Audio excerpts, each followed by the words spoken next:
देशवासियों को सोम प्रदोष बहुत बहुत बधाई हो। है कि सोमवार की अगर प्रदोष पड़ती है, बहुत ध्यान से सुनना महाराज, सोमवार की प्रदोष पड़ती है तो शंकर भगवान कैलाश पर निवास करते हैं। हमारे यहाँ कहते हैं सोमवार की जो प्रदोष पड़ती है वो इच्छा पूर्ति करती है। बहुत सुंदर लिखा वेद व्यास जी ने, मान लो आप प्रदोष का व्रत नहीं कर सकते, आप अगर व्रत नहीं कर सकते तो प्रदोष के दिन, प्रदोष काल में शाम का समय सूर्यास्त का कुछ पल, कुछ घड़ी के पहले से लेकर बाद तक का प्रदोष काल के अंतर्गत आप शंकर जी के मंदिर में जाकर 1 लोटा पानी, 5 बेलपत्र भी अगर समर्पित करते हैं तो संपूर्ण प्रदोष का फल आपके भाग्य में प्रबल हो जाए। शिव महापुराण में इसका परमात्मा पर भरोसा करने वाला और प्रदोष का व्रत करने वाला कभी खाली झोली लेकर नहीं जाता। याद रखना, जिसने परमात्मा पर भरोसा करा है और जिसने प्रदोष का व्रत करा है उसको शिव जी ने आज नहीं तो कल, कल नहीं तो परसों दिया। जिसने बाबा पर भरोसा करा, जिसने सोमवार, पशुपतिनाथ ऐसे व्रतों को जो धारण करता है, कोई 16 सोमवार करता है, कोई पशुपति व्रत धारण करता है, कोई प्रदोष व्रत करता है, कोई सोमवार की अष्टमी का व्रत करता है, जो मांगे लेगा, थोड़ा देर कर सकता पर देने में। प्रदोष काल का दीप, प्रदोष काल की आराधना, प्रदोष काल की साधना और प्रदोष काल में परमात्मा का लिया गया नाम हमारे करोड़ों करोड़ों करोड़ों करोड़ों पुण्य को प्रबल कर देता है और हमारे पाप को छिन्न कर देता है। हमारे पाप उस प्रदोष पर, प्रदोष काल में अगर एक आधी चम्मच भी गौ माता का दूध मिल जाए, एक छोटी सी कटोरी में सीधे हाथ में दूध और उल्टे हाथ में दूध, जल का पात्र या उसी पात्र के ऊपर दूध का पात्र रखकर हाथ में लेकर जो शंकर के शिवालय में देहली पर खड़ा होकर शंकर से अपनी कामना कर कर शंकर के मंदिर में जाकर दूध अशोक सुंदरी वाली जगह पर चढ़ाकर जल शंकर के शिवलिंग पर जो समर्पित कर देता है, देवाधिदेव महादेव उसकी कामना पूर्ण कर देते हैं, पूर्ण करते। किसी व्यक्ति ने अपनी जिंदगी में एक नियम बना लिया कि मुझे प्रदोष के दिन बाबा देवाधिदेव महादेव को एक कमल का पुष्प चढ़ाना। और कई मौसम ऐसा होता है कि उसमें कमल का पुष्प नहीं मिलता तो कमल गट्टा बाजार में मिलता है, देखा है आप लोगों ने, काला कलर का होता है कमल गट्टा। एक कमल का गट्टा भी यदि देवाधिदेव महादेव को, यदि कोई कितना भी दरिद्र है, कितना भी गरीब है, उसका कोई व्यापार नहीं, कोई व्यवसाय नहीं, कोई नौकरी नहीं, कोई चाकरी नहीं, कितना भी परिस्थिति से मारा हुआ व्यक्ति है, अगर उसने प्रदोष की प्रदोष नियम बना लिया, प्रत्येक 12 महीने का मैं नियम लेता हूं और पूरे 24 प्रदोष मैं बाबा को कमल का, जिस समय पर कमल का पुष्प मिल जाए उस समय पर कमल का पुष्प चढ़ाओ, ना मिले तो कमल गट्टा चढ़ाओ। पर जिसने प्रदोष का नियम बना लिया, 1 साल पूरा नहीं होगा और मेरा बाबा उसका हाथ पकड़कर उसको मंजिल तक पहुंचाना पड़ा। कितना भी दरिद्र, कितना भी दरिद्र। ये लोमश ऋषि की कथा कहती है, ये लोमश बाबा का चरित्र कथा, कितनी भी गरीब परिस्थिति क्यों ना हो, कितना भी दरिद्रपन क्यों ना हो, कुछ नहीं घर में, पर बाबा पर आशा। 26 प्रदोष में से कोई भी प्रदोष का दिन हो और प्रदोष काल में आप अपने घर से जल और एक हाथ में घी का भरा हुआ दीप लेकर जिस दिन शंकर के मंदिर में जाते हो, शंकर को जल चढ़ाकर हाथ का स्पर्श जलाधारी पर कर कर शिव मंदिर में दीप प्रज्वलित कर देते हो, 26 प्रदोष का पुण्य फल उसी क्षण प्राप्त हो। बेटा बेटी कहीं अप्लाई कर रहे हैं नौकरी के लिए या अन्य चीज के लिए, तो वो अगर बेलपत्री के मध्य पत्ती और ये 2 पत्ती है, पत्ती के बीच की जो जगह होती है वहां यदि पीला चंदन और 1 चावल का दाना लेकर हरीश्वर महादेव का नाम लेकर शंकर के शिवलिंग पर प्रदोष के दिन अगर चढ़ा देते हैं तो वो बेटा बेटी जिस एग्जाम को दे रहा होता है अच्छी मेहनत के साथ, लगन के साथ, तो निश्चित है वो उसमें सफलता पाता जरूर है। हरीश्वर महादेव जब धन कम हो, संपदा कम हो, व्यापार नहीं चल रहा हो, बहुत कष्ट, बहुत तकलीफ की जिंदगी निकल रही है, 2 रुपए भी अगर खाने के लिए नहीं है, तो एक बार प्रयास करना, घर में ही प्रदोष के दिन घी का दिया लगाकर या मंदिर में शंकर के घी का दिया लगाकर उसमें 2 बाती, कितनी बाती? 2 बाती रखना, चाहे तुम लंबी रख लो चाहे गोल रख लो, पर रखना 2 ही बाती। घी का दिया लगाकर दुख दहन स्तोत्र का पाठ करो, कम से कम 5 प्रदोष तो करो का पाठ करो, कम से कम 5 प्रदोष तो करो। और बाबा विश्वास रखना शिव महापुराण पर, अगर पहली प्रदोष पर ही आपने अगर घी का दिया लगाकर, आसन लगाकर शंकर के सम्मुख में प्रदोष के दिन, प्रदोष काल में शिव की पूजन कर कर दारिद्र दुख दहन स्तोत्र का पाठ चालू कर दिया, तो विश्वास रखना कि 5 प्रदोष तक तो बाबा खुद करुणा कर देगा। आप मुड़कर नहीं देखेंगे। कथा में 2 दीप का वर्णन किया, आज फिर कथा में 2 दीप का वर्णन किया। कितना भी दुख है, संपदा नहीं है, बहुत कष्ट का जीवन चल रहा है, बहुत तकलीफ का जीवन चल रहा है, 2 जगह पर दीप लगाना चालू कर दो। प्रदोष काल में, मतलब शाम का समय, सूरज ढलने का जब समय हो, उस समय 1 दीप बेलपत्र के वृक्ष के नीचे, दूसरा दीप भगवान शंकर के मंदिर पर। प्रदोष काल में जब ये 2 दीप लगना प्रारंभ हो जाते हैं, तो भगवान अपने चारों हाथों से आपको संपदा देना प्रारंभ कर देते हैं। वो कुबरेश्वर महादेव बनकर धन वैभव देना प्रारंभ। तो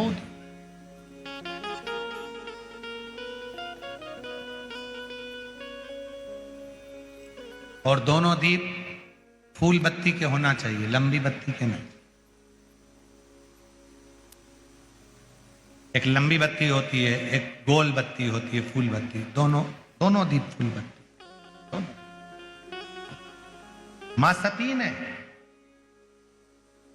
जब भगवान शंकर के लिए आराधना साधना करी थी और भगवान भोलेनाथ जी से वर प्राप्त करा था, तो माता सती ने भी यह साधना ऐसे ही करी और माता सती को शिव मिले थे। प्रदोष के समय पर अगर मान लो कोई भिखारी से भिखारी व्यक्ति भी है जो ठेला चला रहा है, उसके पास में खाने के लिए कुछ नहीं है, फटे कपड़े पहन रहा है, उसकी जिंदगी में कुछ भी नहीं बचा और कर्जे में लदालूम हो गया, एक चावल का दाना अगर वो प्रदोष के दिन, प्रदोष काल में शाम के समय पर शंकर के शिवलिंग पर चढ़ा देता है, तो 3 या 4 प्रदोष में उसका कर्जा चूकना प्रारंभ हो जाता है। प्रदोष का विधान। प्रदोष, शिवरात्रि, सोमवार की अष्टमी, ये वो तिथियां हैं, ये वो वार हैं। अगर कोई भूल से भी शंकर भगवान के शिवलिंग का निर्माण करता है या अपने घर में रखे हुए शिवलिंग पर शमी पत्र को समर्पित कर देता है, तो जिंदगी में उसका बाल बांका हो ही नहीं सकता। प्रदोष के शमी पत्र में बल होता है, प्रदोष के शमी पत्र में। कभी आपको ऐसा लगे कि मेरे घर में बहुत ज्यादा मात्रा में क्लेश रहता है, बहुत झगड़ा, परिवार में विवाद, तो प्रयास करा करो जब आप देवादिदेव महादेव को जल चढ़ाने के लिए जाएं और प्रदोष का यदि दिन हो या महीने की शिवरात्रि हो या प्रदोष का दिन हो, तो उंगली में ही भले एक उंगली में जरा सा शहद लगा कर ले जाओ और अशोक सुंदरी वाली जगह पर और शिवलिंग पर उस शहद को लगाकर जल चढ़ाने का प्रयास करो। आप दो प्रदोष या 2 महीने की शिवरात्रि अगर आपने कर ली, अपने आप आपके घर में क्लेश समाप्त होता चले जाएगा, शांति बनना प्रारंभ हो जाएगा। शहद में वो फल है, मधु में वो फल है। थायराइड जैसी बीमारी है, लीवर किडनी काम करना बंद कर दिया है, या आपके शरीर में हाथ में पांव में कंपन बना रहता है, थोड़ा थोड़ा हाथ पांव हिलता रहता है, थोड़ा थोड़ा हाथ कोई काम करते हैं तो थर थर थर थर हाथ हल्का सा कांपता रहता है, तो हमने पहले भी कहा, आज फिर कहते हैं, जो दूब आती है ना, गणेश जी को क्या बोलते हो यहाँ पर? जम के बोलो। दुबा बोलते हैं, दुर्ब बोलते हैं। दुर्बा जो आती है, 5 दुर्बा प्रदोष के दिन एकांतेश्वर महादेव के नाम से भगवान शंकर के मंदिर में चढ़ाइए। शिवलिंग पे चढ़ाकर उस दुर्बा को उठाकर अशोक सुंदरी वाली जगह पर चढ़ाइए और अशोक सुंदरी वाली जगह दुर्बा को उठाकर वही 5 दुर्बा को नंदी के पास लेकर आइए और नंदी के पास रखने के बाद उसी 5 दुर्बा को दिन भर में एक एक कर वो दुर्बा को प्रदोष के दिन रात्रि से पहले पहले उस दुर्बा को धीरे धीरे कर खाना प्रारंभ कर दीजिए। डॉक्टर का इलाज भी करवाते रहो, जांचें भी करवाते रहो, दवाई भी खाते रहो और साथ में उस दुर्बा का प्रयोग करना प्रारंभ कर दो तो धीरे धीरे हाथ में पैर में जो कंपन होता है वो कंपन अपने आप मिटना प्रारंभ हो जाएगा। लीवर, किडनी, थायराइड जैसी बीमारियां धीरे धीरे ठीक होना प्रारंभ हो जाएगी। किडनी काम करना प्रारंभ कर जाएगी। वो दुर्बा में इतना असर है। प्रयास करना जब जब जिस महीने में जो प्रदोष पड़ा करे, जब प्रदोष पड़े बन सके 1 बेलपत्र, बन सके 5 बेलपत्र, शमी पत्र, हरा मुंह बेलपत्र, एक कलश के अंदर थोड़ा सा पानी लेकर 1 बेलपत्र, हरा मूंग, शमी पत्र डालकर और उसमें थोड़ा सा गुड़ डालकर भगवान शिव का स्मरण कर कर प्रदोष काल में, मान लो कोई काम आपका बहुत जरूरी है, बहुत दिनों से आप थक गए हैं, नहीं हो रहा, कर्जा बढ़ रहा है, धन नहीं आ रहा, व्यापार नहीं चढ़ रहा, या कोई समस्या बहुत प्रबल है, कोई एग्जाम में बैठ रहे हो नहीं हो रहा, परीक्षा भी दे दी है, रिजल्ट आने ही वाला है, तो भी प्रदोष काल में, प्रदोष के समय वो जल, मूंग, शमी पत्र और बेलपत्र और गुड़ का शंकर के शिवलिंग को समर्पित करना प्रारंभ कर दो। 2 या 3 प्रदोष करोगे, बाबा आपकी मनोकामना शीघ्र पूर्ण कर देगा।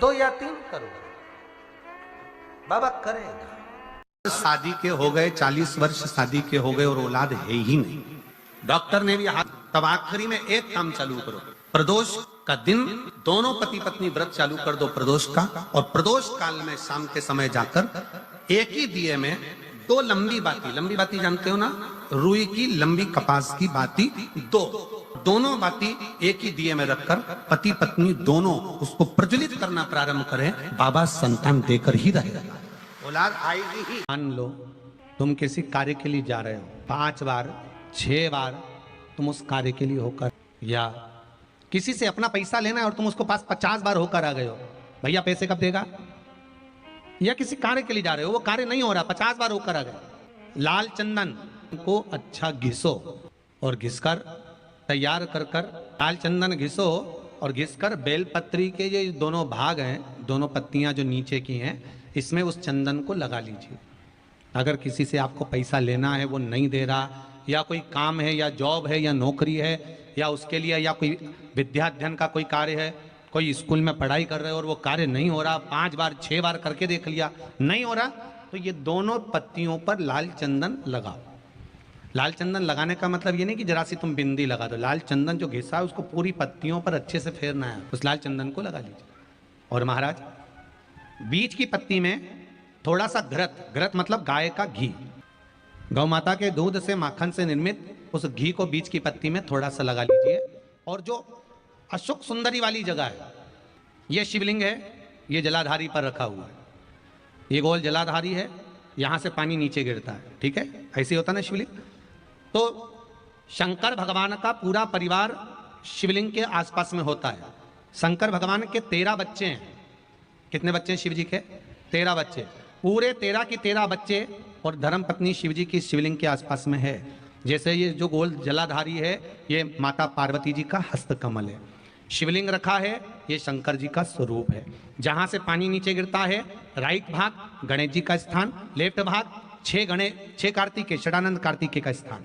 जहां शिवलिंग का जहां पानी जाता है उसके बीच में एक मोटी सी लाइन होती है, वो शंकर भगवान की सबसे छोटी लड़की जिसका नाम अशोक सुंदरी है, उसका स्थान है। ऊपर से बूंद बूंद पानी जो शिवलिंग पर गिर रहा है, ये शंकर भगवान की 5 लड़कियों का स्थान है। जया, विषहरा, शामली बारी, दौतली और देव।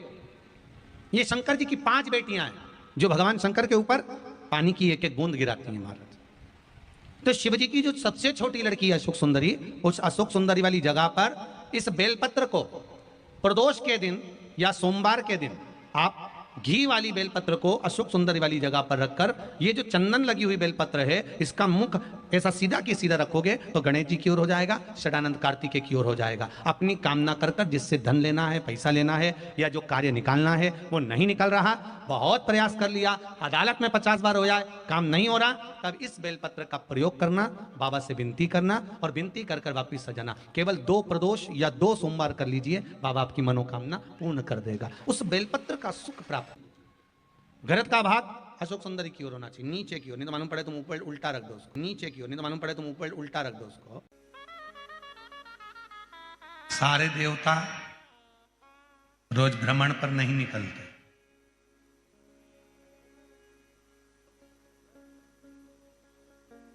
तैतीस कोटि देवता में केवल एक देवता है देवाधिदेव महादेव, जो प्रतिदिन प्रदोष काल में, प्रदोष काल में शाम के समय अपनी अर्धांगिनी मां पार्वती जी के साथ भ्रमण पर निकलते हैं अपने भक्तों का दुख मिटाने के लिए। प्रतिदिन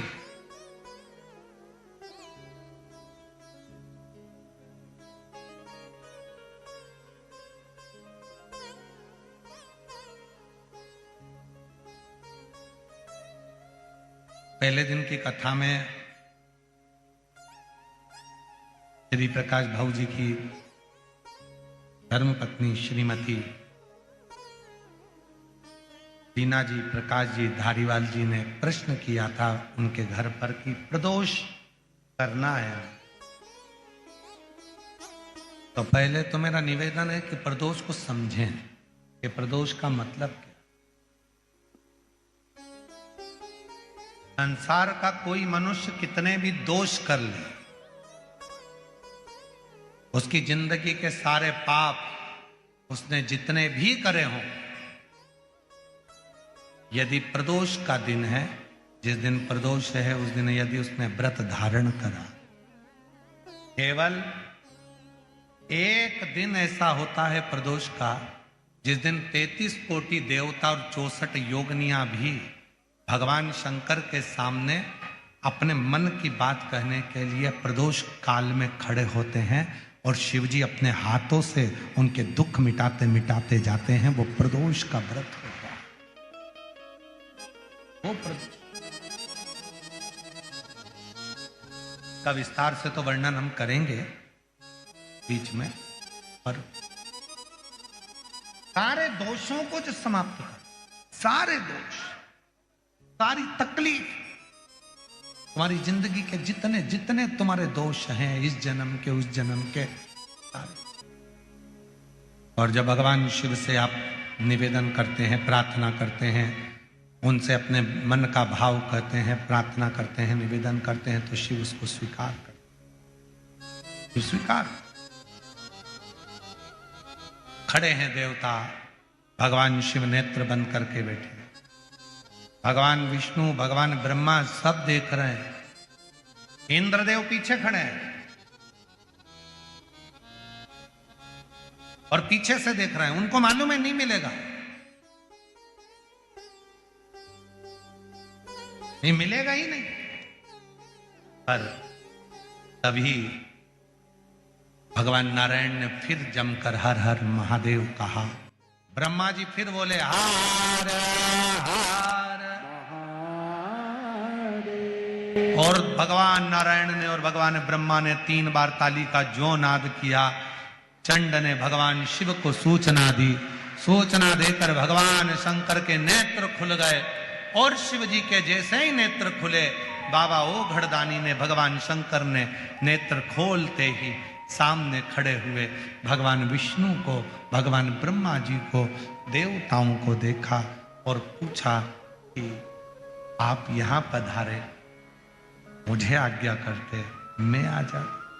महीने प्रदोष आती है, हर महीने शिवरात्रि आती है। प्रत्येक शिवरात्रि, प्रत्येक प्रदोष को आप मिट्टी के अंदर मक्खन या गाय का दूध या गाय का घी, देसी गाय का मिलाकर शिवलिंग बनाकर उसकी पूजन करना प्रारंभ करें। 1 साल पूरा नहीं होगा, भले 20 साल हो गए होंगे, पर आपका गर्भ जरूर ठहरेगा, ये निश्चित।